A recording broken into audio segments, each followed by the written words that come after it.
Since March, when we began court, he has given me $300 in cash. In the past, I've asked for his help with her medical debt. There was a time she was not covered by Medicaid, he was not going to pay it, that he was not going to take any responsibility for it. Okay, she says you wouldn't help her with that either. Is that accurate? That's not true. She kept saying that it was like $14,000 or something, but she would never give paperwork to anything. And Donna, the whole time, she swore Donna was on Medicaid and it was covered. Yes, and we have her pretty much the same amount of time except a 1 night difference. So at this time, I'm going to go ahead and ask both the parties who are present to raise your right hands, please. You both solemnly swear or affirm the testimony you're going to give here today is the truth, the whole truth, and nothing but the truth, so help you? I do. I do. All right, you're both officially on oath. You put your hands down. I'm going to let the state call you both as witnesses. That let them have the opportunity to cross-examine. And if there's anything else either you think I need to know that doesn't come out during your general testimony, didn't come out in your general testimony, you can tell the court that information so long as it's relevant. So at this time, Mr. Welch, call your first witness. Thank you, Your Honor. State calls Rachel Collard. What is your full name? Rachel Rhiannon Collard. What is the full name of the child in this case? Donna May Hamby. When was Donna born? 10/06 of 21. So how old is she? She's turning 4 this October. So could you hear my opening statement to the court? Yes. Was it accurate as to what we all agree on? Yes. And just to make sure, what health insurance is Donna currently on right now? She's on Medicaid through the state. Do you have access to private health insurance? Not at this time. If I were to be married, she would be eligible for Tri-West insurance. All right, but you're not married right now. No, I'm not currently married. Are you planning on getting married in the near future? It has been discussed, but Donna and her insurance are my primary concern with doing so. All right. I guess no private dental insurance either? No. So what does Mr. Hamby do for a living as far as you're aware? He owns his own business as a mechanic. Do you know how much he makes from that? His annual bank statement for 2025 said he made approximately $94,000. Rachel testifies that bank records show nearly $94,000 in deposits for 2025, but Rusty swears he only brings home about $3,500 monthly. That's a massive gap. So, is it income confusion, or is somebody hiding money? The judge will have tough questions. And where did you get this from? Him and I are still in the same bank account, which we have been since we were in a relationship. And that is where I accessed that information. And you said $96,000 per year? It says $94,000. I submitted it to the court as exhibits 34, 35, and 36.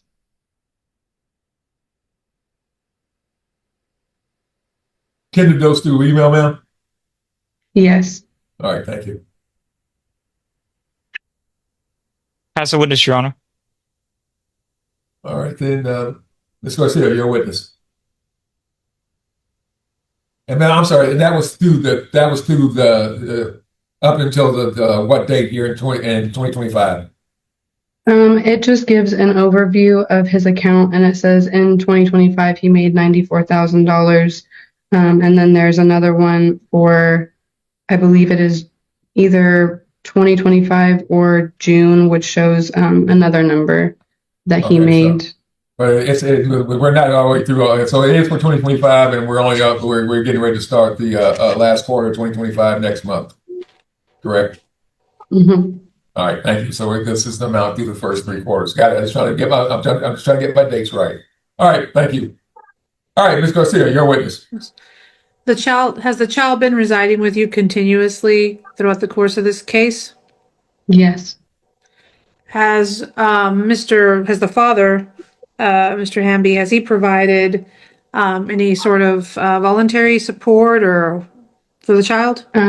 Since March, when we began court, he has given me $300 in cash. Okay, that's every month?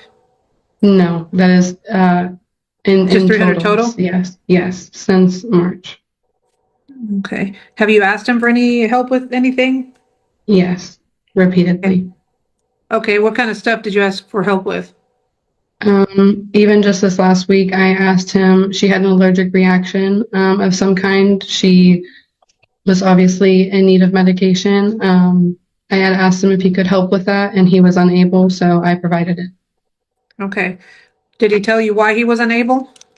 No, he just said, I will try to figure something out, and then stopped responding. What other type of stuff have you asked him to help with or provide? In the past, I've asked for his help with her medical debt. There was a time she was not covered by Medicaid, and so I was in about $14,000 of medical debt when I made him aware of this. Rachel explains she's stuck with $14,000 in medical debt when Medicaid didn't cover her child. Rusty denies responsibility, claiming it was already covered. But here's the question. Should a parent step in regardless, or refuse until paperwork proves otherwise? The courtroom tension keeps rising. He told me that it was not in his he was not going to pay it, that he was not going to take any responsibility for it.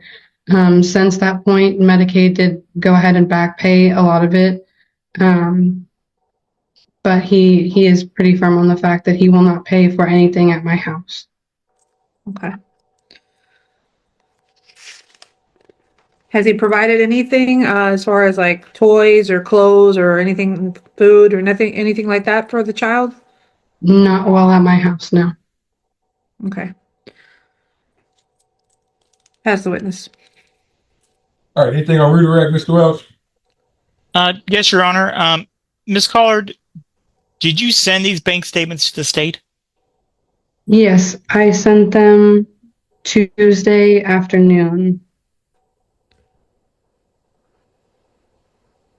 The email address that they were sent to is csd-legal-704@oag.texas.gov.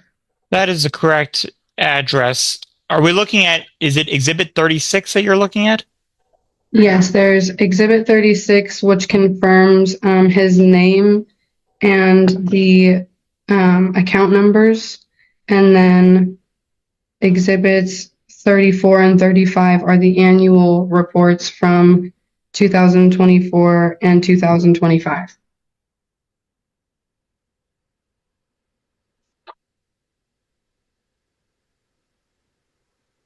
Pass the witness, Your Honor. All right, anything else in this witness, Ms. Garcia? No, Your Honor. All right, then let's go ahead and let you call your next witness, and you may proceed at this time with the next witness, Mr. Welch. Thank you. Thank you, Your Honor. State calls Rusty Hamby. What is your full name? Rusty Ray Hamby. All right. So is it accurate to say that you want to have to be the custody over the child in this case? Yes, it is. And so you're opposed to the state's request to put a current child support amount and increase the cash medical.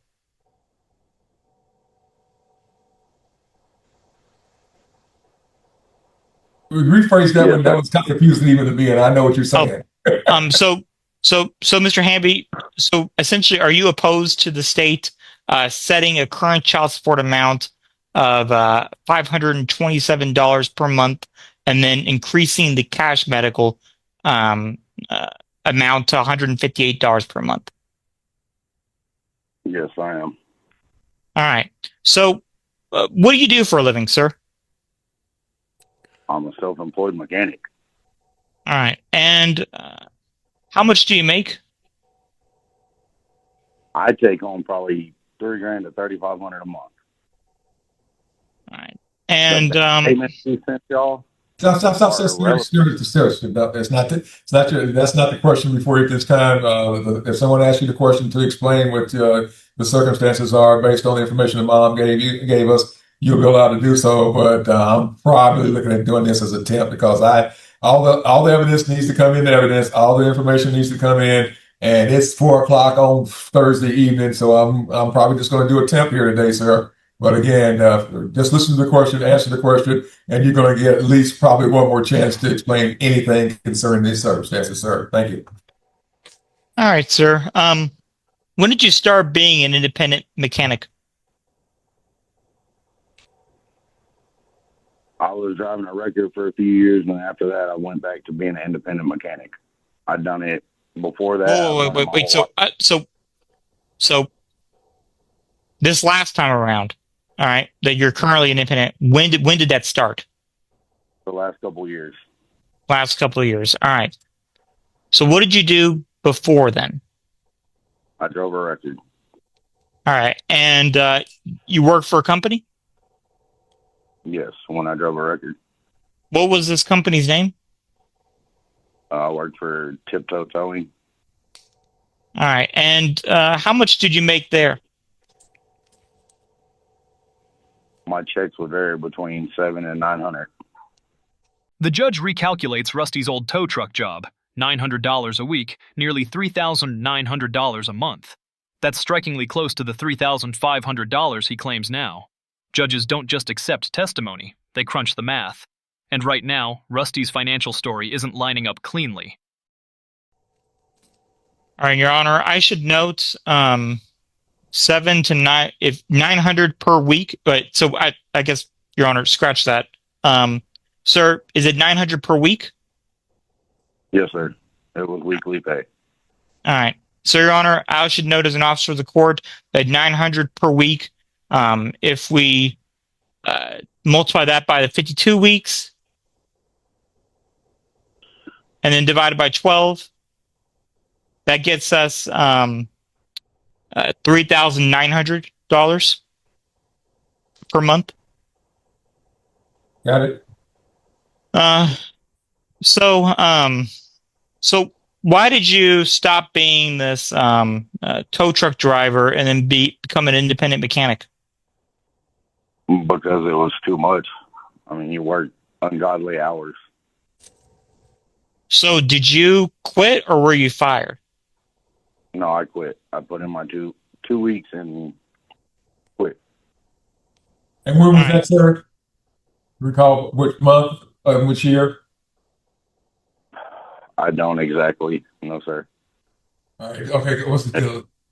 The last part of 2023, the first part of 2022. What are we talking about? You remember that? It was like the ending of 22, maybe. Okay. Thank you. You may proceed, Mr. Wells. Thank you, Your Honor. What is your highest level of education? High school diploma. Do you have any special licenses other than driver's license? No. What did you do before being the tow truck driver? I was a self-employed mechanic. All right. And were you making around that same amount, 3,500, or something different? Yes, around the same. I mean, it varies. You can make 1,000 to 30. You know, it don't. I don't know. It's the average, sir. That's all he's asking you. We all know. Well, I was a private practice attorney. Some weeks it was Don Perignon. The next week it was barely able to buy a big goat. Okay, we get it, sir. All right, thank you. All right. But anytime we're talking this, we're really looking at the averages for people who are self-employed. All right, thank you. All right. So average there, was it around the same 3,500? Yes. Sure. All right. And so, are you aware of what Ms. Card was talking about the bank statements? Yes, I'm highly aware of the bank statements. All right. So, was what you said accurate that you had made what was it, $94,000. Rusty pushes back on the $94,000 claim, saying deposits include money for parts and shared business cash. But without records, like 1099s or receipts, the court may treat every deposit as his income. Sloppy bookkeeping and child support cases can cost more than anyone expects. And the first 3 quarters of this year? No, that's 100% false.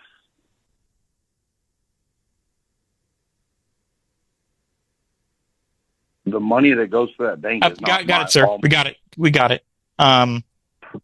Well, we're going to let you explain in a moment, sir. Don't cut it off. But let him go and explain. I'm pretty sure I was looking at gross here, but I'll let him explain this out and make sure I'm looking at gross and not net. Thank you. Yes, Your Honor.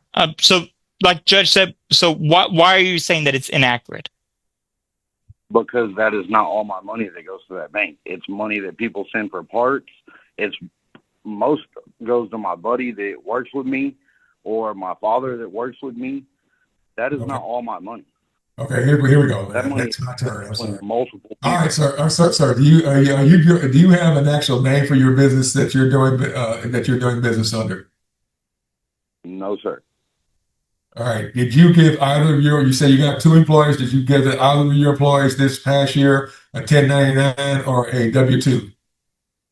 They're not employees. They're self-employed as well. Okay. So whose business is this? Y'all all own it together, or? What do you mean? Well, you say, well, No, this money you say you're paying folks, so it sounds like you're the boss and you're giving them money to work for you, and you're getting money paid to you by the people who are getting work done, and then you got to pay your expenses out of that amount. I was assuming that all along, but I didn't know about the employees, so that's why I'm going on to the employees at this point. Yes, they are self-employed employees as well, and we do jobs together. All right. So And do they get paid in a separate account, or you pay them out of your account? It just depends. He'll get the money sent to him, or I'll get the money sent to me, and we'll split it up how it goes. So this is not all the money. This is the money that you received in your bank account, and they didn't receive in theirs for any type of services that the 3 of you did. Yes, and it gets sent out and split up. Okay. All right. You may proceed, Mr. Welch. All right. I'm sorry, sir. The amounts that are sent out, are they in check form, or are they based on a check from this account, or were they paid out in cash? Sometimes it's through Zelle, sometimes it's through cash. All right. You have a record of all the sales payments you made to the other parties who work with you, sir? I'm sure I could go back and get them. Okay, well, yeah, I'm sure they are there too, sir. And okay, and was the majority of them made through Zelle, or was majority any or smallest percentage, or a majority made through cash or check? What are we looking at here?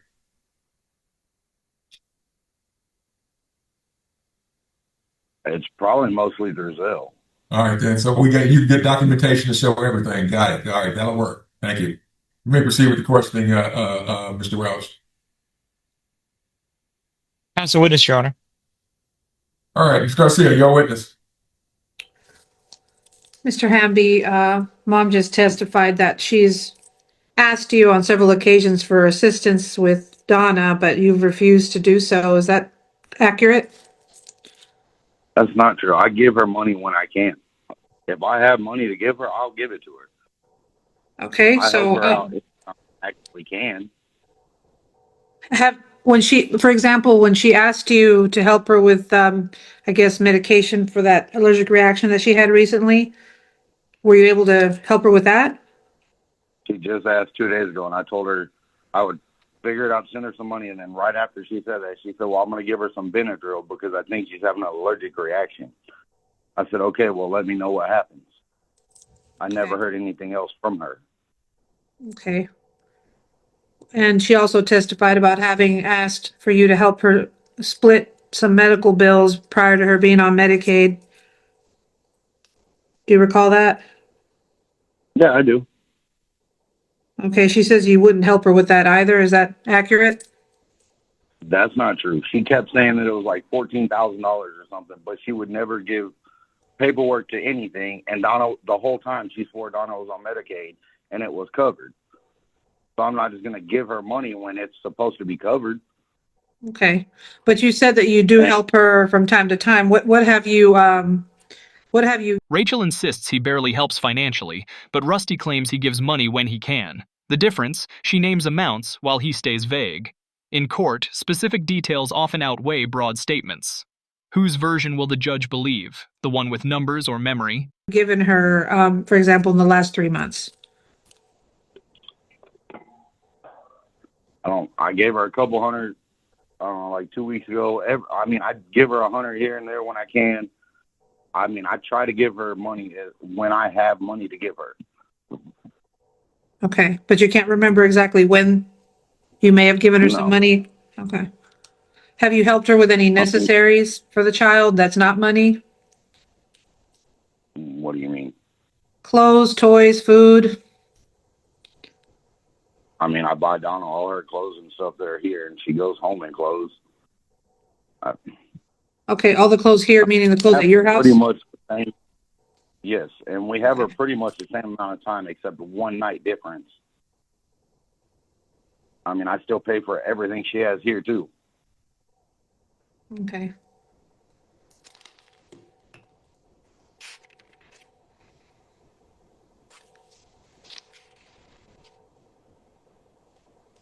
Okay. I pass the witness. All right, anything on redirect, Mr. Welch? No, Your Honor. All right, folks, I'm going to go ahead and listen to closing statements and closing arguments. Keeping in mind, it looks like this is going to be a temp, and I'm going to be looking at doing a final so everybody gets to get their documentation. I want to, at the end of this hearing, Mr. Welch, to get everybody back in breakout rooms, make sure all the exhibits that necessary for this matter are going to be forwarded to you. I think you already have the ones Mom has. If Dad's got some Zelle receipts to show what he did, then I'll obviously I'll let him send those in also. But for right now, let me go ahead and get a closing statement. I got some dates I got lined up. I'm looking at. I got some time only in that first week of October looks like, but I'll need to see if that meets with Ms. Garcia's schedule, because that's a little fast. But if it doesn't, then we'll look at some other things. But this time, I'll go ahead and start with closing statements from the attorneys, and then I'll go to the parties. And again, folks, we're gonna get another bite. We're gonna get to do this one more time, where I can actually see the evidence that everybody has and do my math. Thank you. Thank you, Your Honor. Basically, Your Honor, I think we all agree that this case should be set for a special setting. The state is asking for the court to set current child support and to increase the cash medical that was in the temporary order, Your Honor. Because right now there's only the $100 for cash medical, and the state believes that in the meantime there should be some kind of current child support, and that would be in the best interest of the child. Your Honor, I was asking at least using that $3,500 that he mentioned, what he's currently making. I haven't calculated out based off of this 94,683 figure. Well, let's just use that because technically, Mom testified to it and no one objected to it, so I heard it. So that's that. But let's go ahead and just go with the original amount and wait for the court to get all that other items in the evidence, so I can verify that that's gross, net, or whatever. Okay, thank you. Yes, Your Honor. So based off of that 3,500, I would be looking at, like I said earlier, $527 for current child support, starting preferably October 1st, 2025, and then cash medicals at 100. So the state would like to increase that to 158, and that's 4.5% of that 3,500. And Your Honor, I do realize now I forgot to ask Mr. Hamby if he has any children. I don't think he does. May I just ask him briefly? All right, go right ahead. Thank you. Thank you, Your Honor. Mr. Hamby, do you have any other children besides the child, Donna, in this case? No, I do not. All right. Well, then, Your Honor, my numbers are accurate. All right, thank you. All right, Ms. Garcia. Yes, Your Honor, the child has been residing with mom continuously, at least throughout the existence of this case and maybe a little bit prior to that. I think that maybe some child support may be helpful in the meantime and in the best interest of the child until we can get back and figure out who's going to be primary, since both parents are asking to be named primary. And and also I agree that we should set this for a special setting to have all that heard properly. All right, Ms. Collins, you heard what we're looking at doing. I'm definitely going to make this attempt. Is there anything else? I'm looking at going ahead and setting up some child support going forward. Well, I'm probably looking at based on 3,500, and I'm going to look at trying to get this done in October. So we only may be looking at that amount for 1 month. But I'm going to go ahead and at this time ask you for a closing statement or closing request that any of which you may have at this time, ma'am. So do you have any closing requests or closing remarks you'd like to make? Thank you. No, Your Honor. Thank you. All right, Mr. Hamby, anything in closing, sir? I mean, whatever I say is irrelevant, so. That's a comment, sir, not a statement. It's your opportunity, sir. I know you're not a lawyer, but you do have the opportunity to tell the court anything you want. But obviously, you still I have her one night less a week, and yet y'all are saying she has whatever, which cool. I mean, this is going to be an argument, so I'm not going to argue. okay. You're going to do what you're going to do. All right, folks. At this time, I'm going to go ahead and let's look at some dates that we can get everybody back here, okay, before we end this thing, and that way I know that'll have some bearing on what I do. All right, Belinda, I'm looking at. Let's see what I got here. I'm not showing anything on September 29th in the afternoon right now. That's a Monday.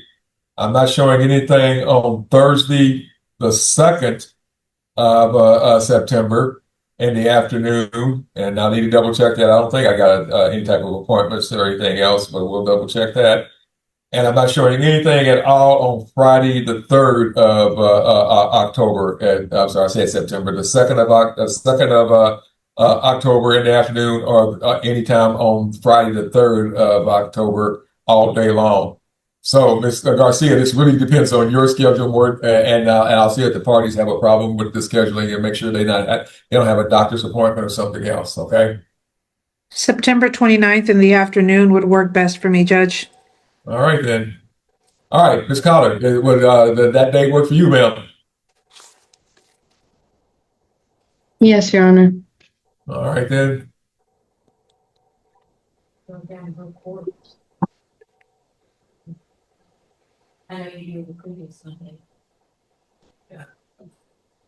Yeah. I know I'm sorry, my assistant's trying to remind me. We wrote down no court that day, but Okay. I know my appointment's the week before. See my knee surgeon. So let's just go ahead and I'll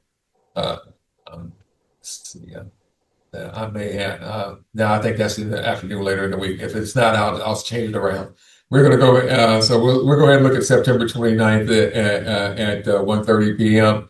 as that time frame. Mr. Hamby, can you make that work for you, sir? Is it going to be Zoom or at a courthouse? It's going to be Zoom, sir. Yeah, I can make it work. All right then. All right, everybody. Well, since we're going to be there on the 29th, well, I don't have to make a temporary order dealing with child support. If we're going to start October the 1st, we can always, I can make that, we can do this as a final order and rock and roll once we get all the real math on this one then. All right, that makes it a little easier since we're doing it that early. All right, folks, let's go ahead and reset this matter for a final docket special setting at 1:30 p.m. to 4:30 p.m. You're the only case I have for that 3 hours. I'm going to let Mr. Welch get both of you back in breakout if it need to be the need is there. I'm going to go ahead and Mr. Garcia, if you want to go help, if you need them for anything, I'll let you do it. If you want to go ahead and go, that's probably up to you. And sir, I probably definitely need for you to hang around and get that email address to send any evidence you wish to present at that time out to the state, so it can be entered in evidence on that date also. So I'm gonna start with you, Miss Collard. Anything else, ma'am? No, Your Honor. All right, Mr. Hamby, anything else, sir? Nope. All right, thank you both very much. And we're off the record. And Mr. Welch, if you want to get him back in the breakout room, and I'm not sure if you need anything else from Miss Collard, but I know you need to give Mr. Hamby that information so he can have that done. And folks, anything y'all want to be entered in evidence, I'll give you a deadline on that. It has to be in that email and to the state. The date is the 11th, so I want anything on that to be there by 5 p.m. 14 days from now, the 25th of September, by 5 p.m. And that way the state can see that it's there and get it printed out and get it all ready to go for the following Monday. All right? All right, Your Honor. Okay. So they need to send it. They need to send the evidence to Miss Molina and to the state by 5 p.m. September 25th. Yes, sir. All right. All You get that reset order. Like I said, we don't need a further temporary order, but I got all my notes and the math here, so we can finalize this on that day. Thank you. Thank you, Your Honor. I'll make sure that's put in the reset order, and I'll also have our email address in there as well, and I'll give it to you in a breakout room, Mr. Hamby, too. Ms. Collard, you've already got our email. And I do have those 34 through 36. So if you do have any other things you want to send me, ma'am, then just send it to that same email. And then Mr. Hamby will talk for the reset order. I'm going to let y'all go, especially since Ms. Garcia probably has other things. All right, so the email, I'll go ahead and put the email address in the reset order just to be on the safe side for Mr. Oh, yes, Your Honor. It'll be in there. Okay, thank y'all. All right. See everybody on the last Monday of the month, 1:30 p.m. Thank you. Thank you, Your Honor. The judge sets temporary support at $3,500 monthly income, while deeper review is scheduled for October. The fight over $94,000 deposits isn't over. Paper trails decide outcomes in child support. If this case shocked you, like, share, and subscribe for more courtroom breakdowns.